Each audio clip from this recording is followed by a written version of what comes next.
Dans cette vidéo, nous allons introduire le premier volet du deuxième grand thème de ton programme d'histoire, Grande puissance et conflits dans le monde depuis 1945, et ce premier volet est les chemins de la puissance. Ce premier volet est basé sur une notion essentielle qu'il faut savoir bien définir, qui est la puissance. La puissance désigne tout simplement la capacité ou le pouvoir d'un pays d'exercer une influence ou d'imposer son autorité à une échelle plus ou moins grande.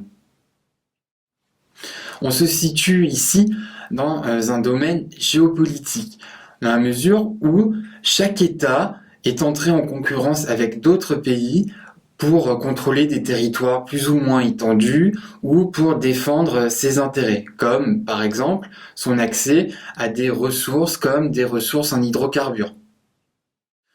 Chaque État a plus ou moins d'atouts pour imposer ses volontés.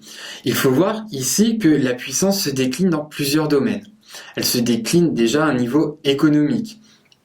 Chaque État a une industrie plus ou moins puissante, des capitaux plus ou moins importants, etc., etc.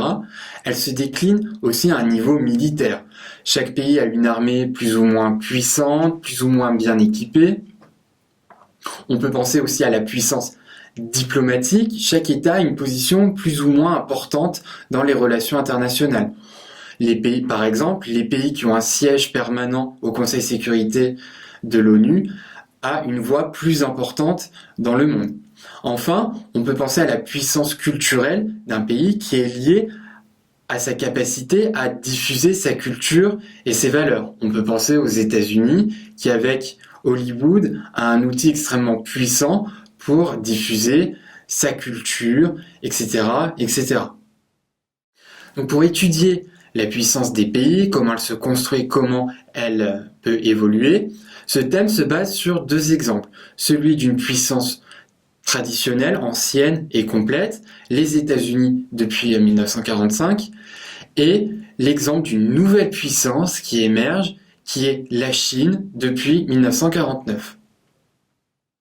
Ainsi, dans les sujets de composition qui te seront donnés pour traiter ce thème, il faudra être attentif à la construction et à l'évolution de la puissance de ces deux pays. Il faudra par exemple repérer les événements qui consacrent leur puissance, qui l'a fait évoluer, donc soit qui l'a renforcé, soit qui l'a affaibli. Il faudra identifier les domaines de la puissance qui sont à l'œuvre ou encore les territoires qui sont concernés par le déploiement de la puissance de ces deux pays.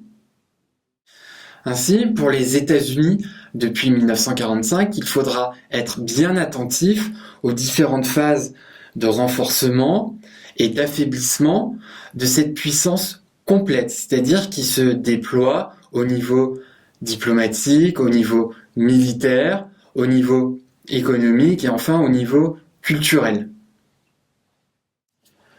Enfin, pour ce qui est de la Chine depuis 1949, il faudra bien expliquer le passage d'un pays qui est dans une situation de tutelle politique et de sous-développement économique à une position de premier plan au niveau international, bien que cette position reste encore aujourd'hui incomplète.